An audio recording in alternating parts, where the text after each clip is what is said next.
Tere! Minu nimi Taavi ja te vaatate videoloengute sarja, milles tutvustame erinevate BIM-tarkvarade funktsionaalsuseid ja jagame BIM-teemalisi näpunäiteid. Esmastes videotes alustame tarkvarade üldtutvustusega ning järk-järgult liigume edasi spetsiifiliste funktsioonide vaatlemise ja eluliste ülesannete lahendamise suunas. Käesolevas videos vaatame, mis tarkvara on Simple BIM, mida see võimaldab ja millistes olukordades seda kasutatakse. Tegemist on soomlaste loodud tarkvaraga, mis võimaldab vaadata, lugeda ja kasutada IFC faile. Mis on selle tarkvara eripära, on see, et see võimaldab erinevalt tavalistest vaaturtarkvaradest ka IFC faili muuta nii infosisu osas kui ka elemente mudelist lisada ja mudelist eemaldada. Miks selline tarkvara loodud on? Põhjus selles, et elu on näidanud, tihti on meil vaja mudeleid või vastavalt enda vajadustele kohendada. Ning tihti ei ole meil võimalik seda lasta teha projekteerija poolt, nagu näiteks olukorras, kus eelarveosakonda tuleb sisse mõni mudel, millel mahud puuduvad, siis ei ole võimalik lasta projekteerija neid mahtusid sinna lisada, vaid tuleb leida alternatiive. Antud juhul Simple BIM seda mahtude lisamist võimaldab ning see annab võimaluse mudelit sihipäraselt kasutada. Teise näitena võime tuua ka energiaanalüüsi koostajad, kes tihti saavad endale sellise arhitektuurse mudeli, mida sellisel kujul koos puude, autode ja toolidega ei ole mõistlik ega ka tihti võimalik energiaanalüüsi tarkvarasse sisse laadida. Ka siinkohal on võimalik Simple BIM-iga mudelist üleliigsed elemendid eemaldada ja mudel eksportida. Just nimelt mudeli eksportimise võimalus on Simple BIM-is võrreldes teiste tarkvaradega unikaalne selles mõttes, et peale mudeli muudatuste tegemist võimaldab Simple BIM ka muudetud mudelit eksportida nii IFC kujule kui ka tegelikult Exceli kujule. See funktsioon on siis üks funktsioon, mida mahuarvestajad tihtilugu kasutavad. Ning kus veel Simple BIM-i kasutatakse? Meie ise kasutame seda tihti eelarvemudelite ettevalmistamisel, valideerimisel, kontrollimisel ning teisalt ka teostusmudelisse teostusinfo sisse viimisel. Vaadates seda tarkvara on siin olemas kõik tavapäraste vaaturite funktsionaalsused, nagu näiteks mingisugused standardvaadete kuvamine,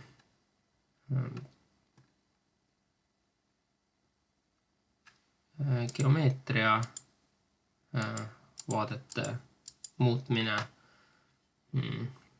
siis lõikepindade kasutamine ja loomine ning ka mõõdu võtmise võimalused. Samuti võimaldab Simple BIM teha koondmudelit, tõsta kokku erinevaid IFC-sid. Antud juhul ma siia ühtegi mudelit ei lisa, aga mudeli filtrist näeme me, et mul on olemas siin arhitektuurne ja konstruktiivne mudel. Konstruktiivne mudel hetkel välja lülitatud. Vaadates kasutajaliidest on kesksel kohal 3D kujutis, 3D mudel ning üleval vasakul on näha objektiklasside järgi struktureeritud IFC puu, nimetame seda siis nii, kus on omas klassis talad, postid, uksed, aknad. Klõpsates siia objekti klassi peale muutuvad siis klassis olevad elemendid valikus olevateks elementideks. Ning all vasakul on propertite ehk atribuutide vaatlemise aken, mis on teiste tarkvaradega võrreldes pisut erinev. Selle poolest, et tavalised IFC vaatur- ja kasutamistarkvarad, nagu näiteks Tekla BIMsite, Solibri, BIMcollab, Zoom, Trimble Connect, klõpsates elemendile võimaldavad näha ühe elemendi atribuute, nagu mul siin praegu näha on. Siin on olemas property set ja property seti all olevad siis propertid ehk atribuudid. Siis Simple BIM-i puhul on võimalik vaadelda, ehk Simple BIM kuvab siin aknas kõikide valikus olevate elementide atribuute koondatuna. Näiteks võtan valikusse kõik aknad, akna avateidete property setist, tahan näha nimetust ja ma näen, et mul on 55 tulepüsivat luuki, mul on 288 välisakent ja kui ma siia peale klõpsan, siis ma näen, millised elemendid lähevad aktiivseks. Ehk, et see kuvamise viis on siin mõnevõrra erinev, aga see kuvamise viis võimaldab vaadata ühel ajal ühe korraga mitme elemendi atribuute ning nende atribuutide järgi suhteliselt lihtsalt grupeerida erinevaid elemente. See funktsionaalsus vajab kindlasti harjumist, aga minu arvates see on üks suurimaid väärtuseid sellel tarkvaral, et siin on võimalik väga kiirelt saada atribuutide väärtustest ülevaade. Kui me räägime nüüd mudeli muutmisest, siis mängime läbi paar näidisolukorda. Ütleme, et ma olen energiaanalüüsija ja mul ei ole vaja enda näiteks IDA-IS tarkvaras neid puid ja toole siin. Seega teen nad aktiivseks. Näiteks ei ole vaja mul ka päiksepaneele ja lohistan nad lihtsalt kõrvalaknasse. Ja tulemusena jäävad mul nähtavale ainult need elemendid, mida mul tegelikult vaja on. Tõenäoliselt ei ole mul vaja ka poste siin näiteks. Tõstan ka need välja ja ma tean, et siin majas sees on kusagil trepid. Treppe mul ka energiaanalüüsiks vaja ei ole. Ja nüüd olen ma valmis eksportima IFC-na ainult selle osa algsest mudelist, mis võimaldab mul muuta selle mudeli oluliselt kergemaks. Eksportimine käib selliselt. Lisame siia märkuse energiaanalüüsi mudel ja ekspordime selle normaliseeritud mudelite kausta. Nimetame seda siis selliselt. Järgmisena tuleb siia mudeli kallale eelarvestaja. Eelarvestaja soovib saada kätte akende spetsifikatsiooni ning ta soovib vaadelda ainult aknaid. Tõstame eraldi aknasse ning vaatame, mis info meil akendel küljes on. Ma näen, et meil on olemas erinevad nimetused, küll aga puudub mahuinfo. Mahuinfo lisab Simple BIM funktsiooniga Calculate Base Quantities. Nii, tekkis raport ning akna peale klõpsates tekkisid mulle siia Simple BIM-i arvutatud baasmahud, mis ka eksportimisel IFC-sse kaasa lähevad ning neid on võimalik vaadelda ja kasutada ka teiste tarkvaradega, nagu näiteks Tekla PIMSite, BIMCollab, Zoom, Solibri, Trimble Connect ja nii edasi. Mida ma veel soovin muuta? Näiteks häirib mind see, et asukoha info on kirjeldatud inglise keeles. Selle puhul võin ma võtta kõik aknad aktiivseks, lihtsalt selle asukoha info üle kirjutada.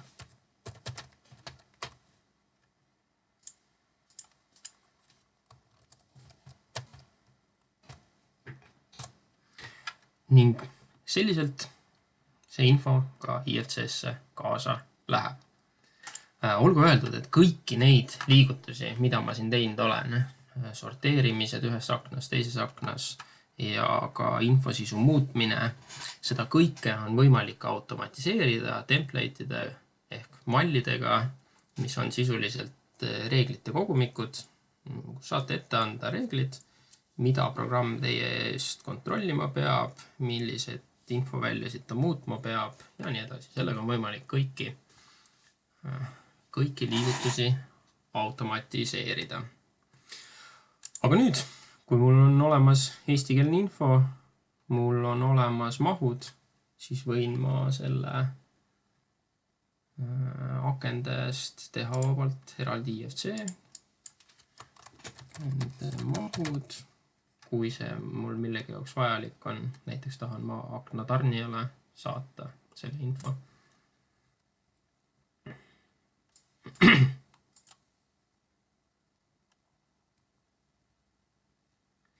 Ning samuti saan ma ka akende mahu spetsina eksportida Excelisse. Teeme siia mahutabelid. Võib-olla pigem akende spetsifikatsioon. Ja salvestan selle.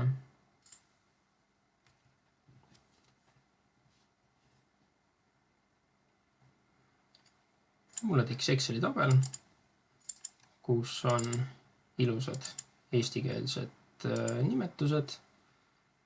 Igale aknale kuulub üks rida ning mul on siin olemas SimpleBeami poolt arvutatud mahud ilusasti tabeli kujul. Lisaks sellele võimaldab SimpleBeam ka erinevate osamudelite koordinaate määrata paika ning teha erinevaid muudatusi ja lisada andmeid IFC mudelisse, näiteks lisada elementide ülemisi ja alumisi kõrgusmärke, geomeetria infot, eemaldada kaugel olevaid elemente ja nii edasi. Pistikprogrammidena on saadaval IDA-ICE energiaanalüüsi tarkvara tarvis mudelite valideerimise pistikprogramm, mis aitab mudelist välja visata ebavajaliku ja kontrollib, kas kõik IDA-ICE jaoks vajalikud andmeväljad on mudelis olemas. Mudelipõhine suhtlus toimub läbi PCF Manageri, mis võimaldab siis PCF märkuseid panna ülesse siin tarkvaras ning liigutada neid üle pilve enamlevinud projekteerimistarkvaradesse nagu Revit, Tekla, Archicad ning ka enamlevinud koordineerimistarkvaradesse nagu näiteks Solibri. Selline on esmaülevaade SimpleBeami tarkvarast. Kui teil tekkis huvi SimpleBeami tarkvara vastu, siis on võimalik meie kodulehelt tulitech.com alla laadida ka SimpleBeami 30-päevane prooviversioon. Selleks valige teenused, SimpleBeam, täitke ära kontaktivorm ja vajutage oranži nuppu. E-mail koos tarkvara allalaadimise lingi ja parooliga tulevad teile meili peale ning saate katseperioodi alustada. Küsimuste korral kirjutage meile julgelt info@tulitech.com.